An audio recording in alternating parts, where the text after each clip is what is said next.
I could see from afar, looking up Wilhelmstraße towards Unter den Linden, how those 100,000 of people, when they passed Hitler, they just became completely delirious. They began to shout these cries I will never get out of my ears. Heil, Sieg, Heil. They demented. And here I got confirmation how those irrational forces, uncontrollable forces in Germany, in the Germans, had erupted, had broken out, were running riot, were departing, marching on.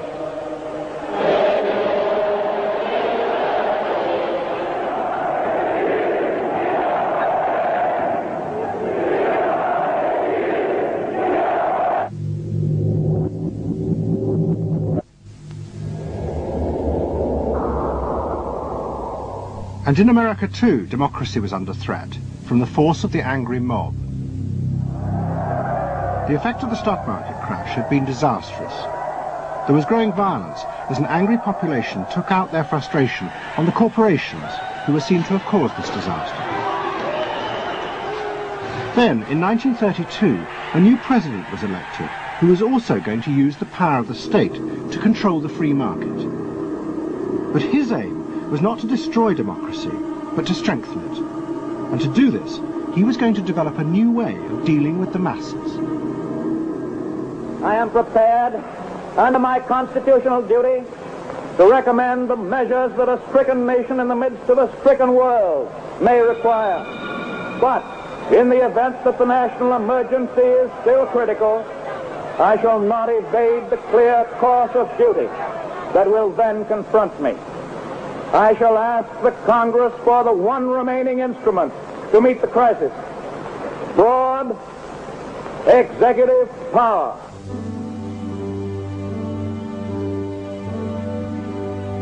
It was the start of what would become known as the New Deal.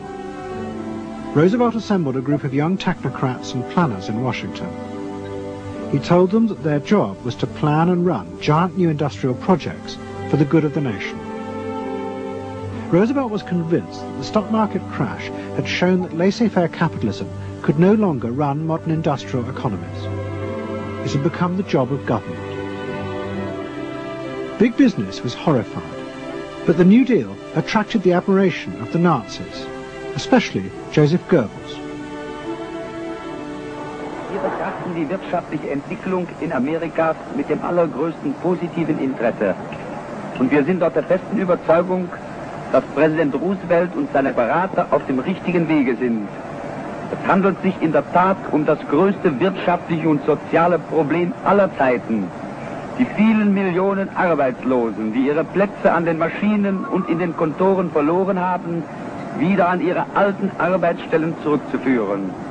Das kann nicht allein der privaten Initiative überlassen werden.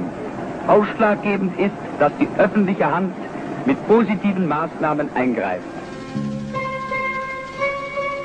But although Roosevelt, like the Nazis, was trying to organize society in a different way, unlike the Nazis, he believed that human beings were rational and could be trusted to take an active part in government. Roosevelt believed it was possible to explain his policies to ordinary Americans and take into account their opinions. To do this, he was helped by the new ideas of an American social scientist called George Gallup. Favorite reading of New Deal Washington, the survey of U.S. public opinion. From offices at Princeton, New Jersey, a famed statistician, Dr. George Gallup, tells Washington from week to week what the nation is thinking. And in New York, Fortune magazine's analyst, Elmo Roper, compiles for publication a continuous record of the nation's approval or disapproval of how the country is being run. Gallup and Roper rejected Bernays' view that human beings were at the mercy of unconscious forces and so needed to be controlled. Their system of opinion polling was based on the idea that people could be trusted to know what they wanted. They argued that one could measure and predict the opinions and behavior of the public if one asked strictly factual questions and avoided manipulating their emotions. Well, how about this one? Do you think Franklin D. Roosevelt's New Deal has been bad for the nation in general? No, that question's loaded. It automatically suggests an answer. Well, how about this? Is your present feeling toward President Roosevelt one of general approval or general disapproval? That's better. Prior to scientific polling, the view of many people was that you couldn't trust public opinion. It was irrational, that it was ill-informed, it was chaotic, unruly, and so forth. And so that opinion should be dismissed. But with scientific polling, I think it established very clearly that people are rational, that they do make good decisions, and this offers democracy a chance to be truly informed by the public, giving everybody a voice in the way the country is run. I know my father wouldn't necessarily say the voice of the public is the voice of God, but he did feel very much that the voice of the people is a rational voice and should be heard. What Roosevelt was doing was forging a new connection between the masses and politicians. No longer were they irrational consumers who were managed by sating their desires. Instead, they were sensible citizens who could take part in the governing of the country. In 1936, Roosevelt stood for re-election. He promised further control over big business. To the corporations, it was the beginning of a dictatorship.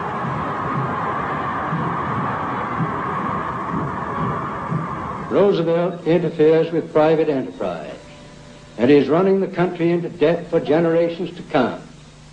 The way to get recovery is to let business alone. But Roosevelt was triumphantly re-elected. It looks, my friends, like a real landslide this time. So please let me thank you again and tell you that I hope to see you all very soon and bid you an affectionate good night. Faced with this, business now decided to fight back, to regain power in America. At the heart of the battle would be Edward Bernays and the profession he had invented, public relations. Following that election, business people start to get together and start to carry on discussions, primarily in private, and they start talking to each other about the need to sort of carry on ideological warfare against the New Deal and to sort of reassert the sort of connectedness between the idea of democracy on the one hand and the idea of privately owned business on the other. And so, under the umbrella of an organization which still exists, which is called the National Association of Manufacturers, and whose membership included all of the major corporations of the United States, a campaign is launched explicitly designed to create emotional attachments between the public and big business. It's Bernays' techniques being used on a grand scale. I mean, totally.